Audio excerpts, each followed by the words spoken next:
kwa nini timu zetu hazifanyi vizuri Daramani, au ndo kwa sababu ya ile kusemwa kwamba timu zote za maaskari. Yes. Mimi nasema si hiyo kwetu sio sababu, kwa sababu hata mataifa mengine hapa huwa tunasikia timu za maaskari zimo nyingi, lakini hawa ni maaskari lakini ni wazalendo wa nchi hii. Kwa hiyo hata ile legacy wanayoiacha inakuwa ni yetu. Kwa hiyo wachezaji wetu wengi ni maaskari wetu, kwa hiyo wanafanya shughuli mbili kwa wakati mmoja.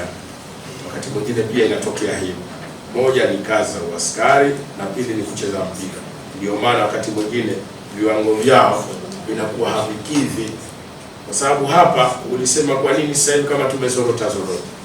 Hoja hapa mwania mbili moja humpona, kwa sababu ni maaskari lakini wakati ule wao ni wachezaji, na bahati nzuri wakati ule timu nyingine zinakuwa pengine mtu kuraiani au hata yumo ndani ya jeshi, na huku tuna taratibu zetu pia za kijeshi. Kwa hiyo wakati mwingine anapokuwa na mambo mawili, kile kiwango huwa kinapungua. Sasa nafikiri Bwana Edward unataka kuniambia labda basi Mheshimiwa Waziri, hebu turejeshe ile mori na morali ya zamani, kuhakikisha kwamba timu za majeshi yetu zinakuwa nazo zinarudi katika peak point. Hilo nalo ni neno, tutaangalia namna na shughuli zetu za kijeshi, namna ya kuzipanga vizuri, ili wale wanaoshiriki kwenye michezo basi waweze kushiriki, kwa sababu sisi wenyewe hapa tunashiriki kwenye mababata, kwenye mashindano mbalimbali.